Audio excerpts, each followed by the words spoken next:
Class में मैंने आपको मेमोरेंडम और आर्टिकल का पूरा कंसेप्ट बता दिया था, राइट। अब आज उसके आगे के प्रोविजंस को करते हैं। आज जो सबसे पहला कंसेप्ट हम करने वाले हैं वो है एंट्रेंचमेंट प्रोविजन का कंसेप्ट। ठीक है, इसके पहले आपने क्या पढ़ा है? आपने पढ़ा है कि आर्टिकल ऑफ एसोसिएशन क्या होता है। तो क्या होता है, जिसमें सारे रूल्स एंड रेगुलेशन लिखे जाए वो आर्टिकल होता है। पर जैसा कि मैंने बोला, रूल्स जो होते हैं चेंज हो सकते हैं, ठीक है, आर्टिकल्स बदले भी जा सकते हैं। तो एंट्रेंचमेंट प्रोविजन उसी से रिलेट करता है। नॉर्मली क्या होता है, जैसे आपको कोई भी ऑल्टरेशन करना है, ठीक है, ऑल्टरेशन करना है एओए में या कंपनी में किसी तरह का चेंज लाना है, तो मेजॉरिटी रूल लगता है। मेजॉरिटी रूल का मतलब ये होता है कि अगर मैक्सिमम शेयर होल्डर्स हाँ बोल रहे हैं तो कोई भी ऑल्टरेशन या चेंज या कोई डिसीजन मेकिंग की जा सकती है। लेकिन यदि एंट्रेंचमेंट प्रोविजन डाल दिया जाए, एंट्रेंचमेंट प्रोविजन डाल दिया जाए, अच्छा कब डाला जाएगा? तो ये कंपनी के बनाते समय भी डाला जा सकता है, ठीक है। कहाँ डाला जाता है? एओए में, एओए में डाला जाता है, ठीक है। और ये अलग से भी ऑल्टर करके डाला जा सकता है, ऑल्टर करके डाला जा सकता है। तो अगर इसको जैसे ऑल्टर करके डालते हो या कंपनी के फॉर्मेशन पे एंट्रेंच प्रोविजन डाल देते हो, तो इससे क्या होगा, कुछ मैटर्स ऐसे हो जाएंगे, कुछ मैटर्स ऐसे होंगे जिसमें 100% शेयर होल्डर कंसेंट लगेगी, कंसेंट लगेगी। मतलब जब तक जैसे 100 शेयर होल्डर है तो 100 के 100 हाँ ना बोले तब तक वो डिसीजन मेकिंग नहीं होगी। ये रूल इसलिए लाया गया ताकि जो माइनॉरिटी है उसको क्या किया जा सके, प्रोटेक्ट किया जा सके।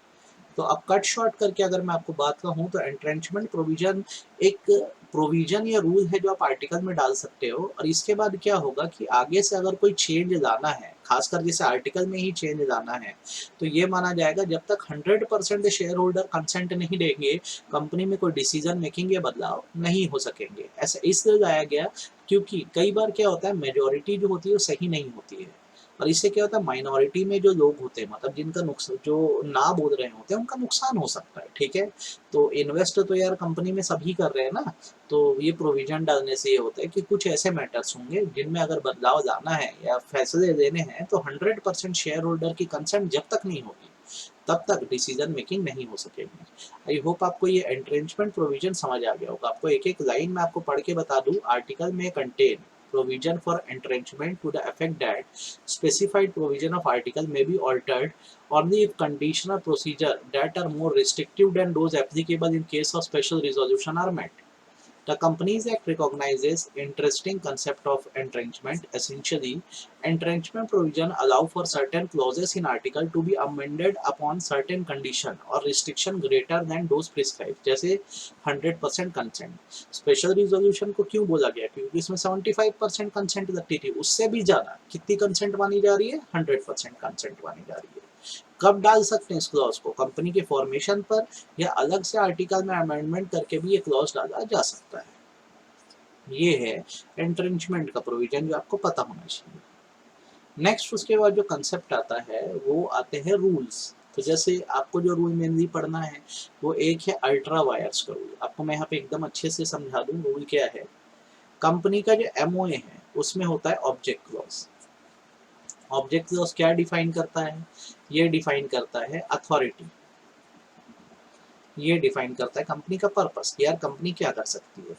तो कंपनी सिर्फ वही काम कर सकती है जो ऑब्जेक्ट क्लॉज में लिखा है। And if company does something, does something more than mentioned in object clause, more than mentioned in object clause,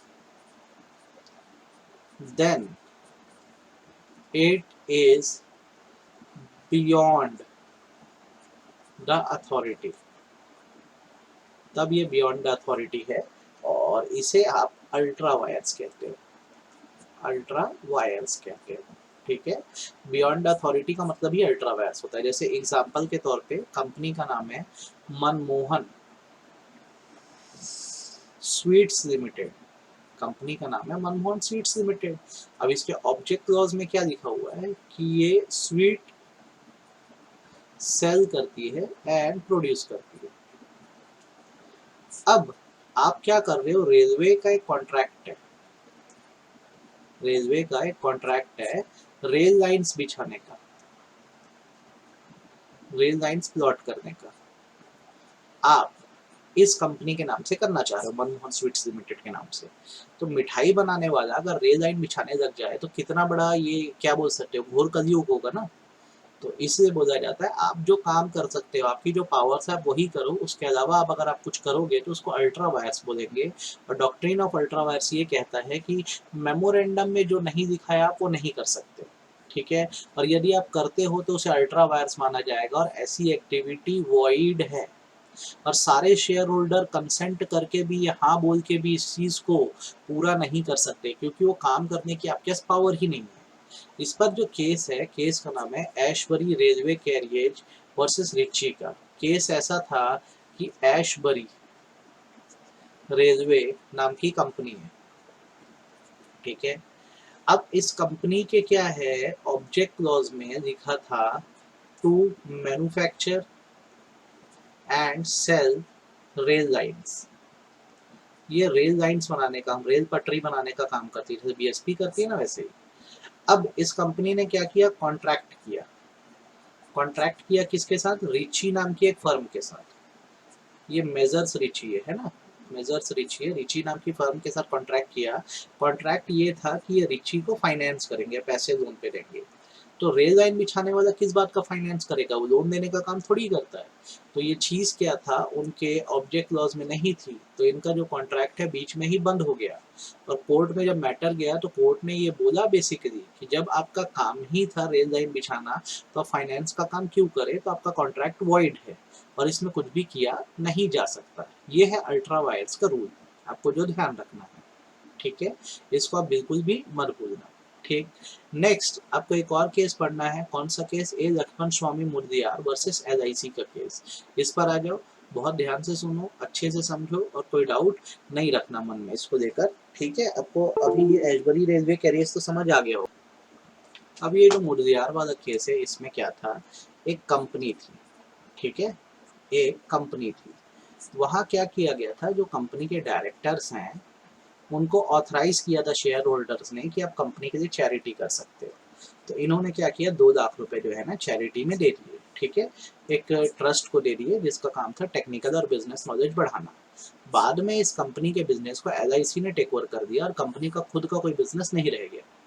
अब फिर आगे जैसे डायरेक्टर चैरिटी करे तो सुप्रीम कोर्ट ने ये बोला कि भाई डायरेक्टर का काम है बिजनेस चलाना, चैरिटी करना काम नहीं है।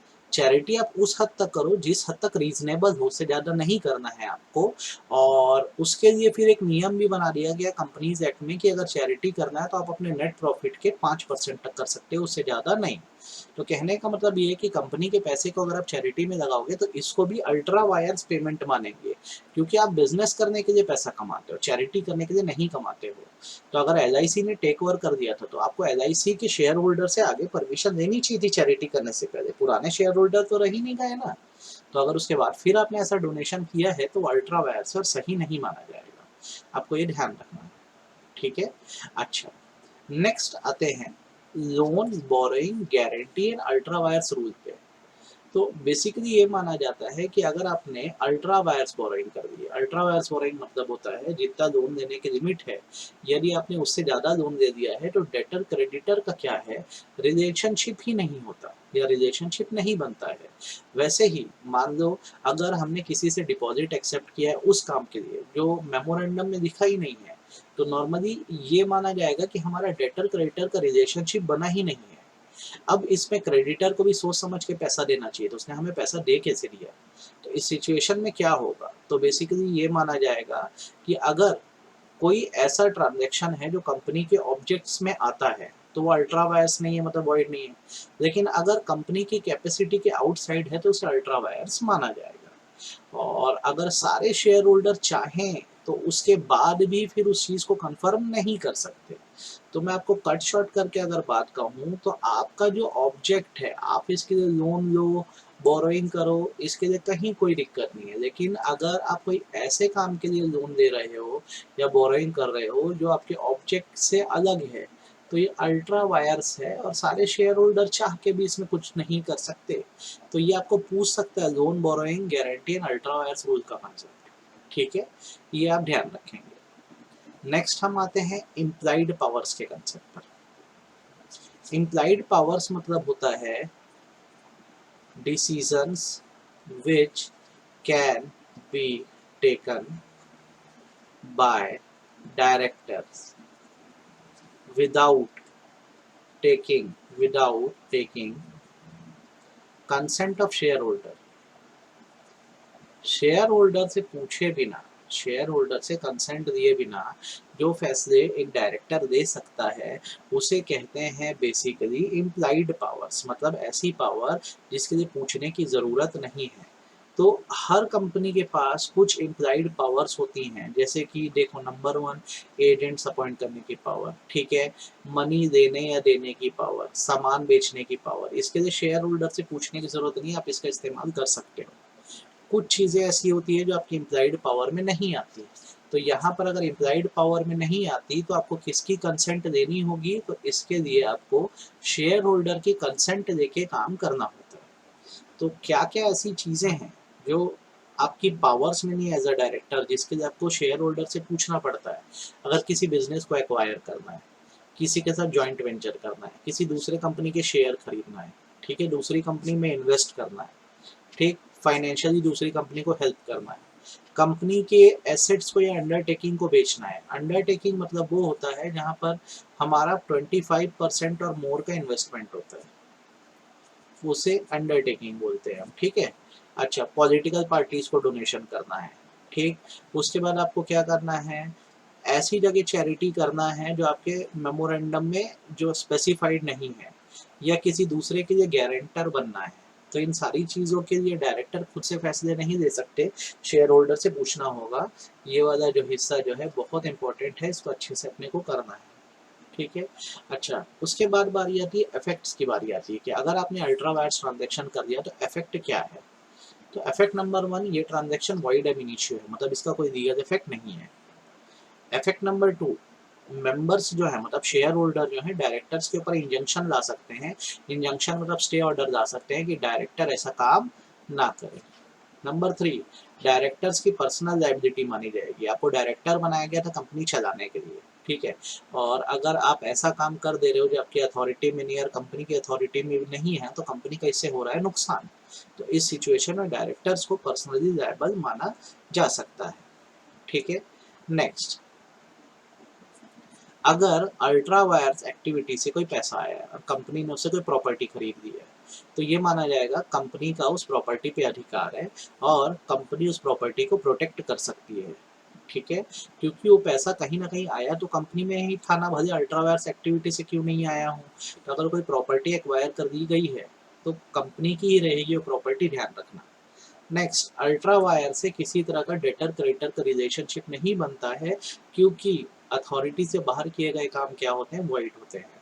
तो इफेक्ट फिर एक बार पढ़ते हैं। अल्ट्रा वायर्स ट्रांजैक्शन अगर आपने कर दिया है तो पहला तो ट्रांजैक्शन वॉइड है। दूसरा, शेयर होल्डर आप जो डायरेक्टर्स उनके खिलाफ स्टे ऑर्डर ला सकते हैं, डायरेक्टर की पर्सनल लायबिलिटी बनेगी।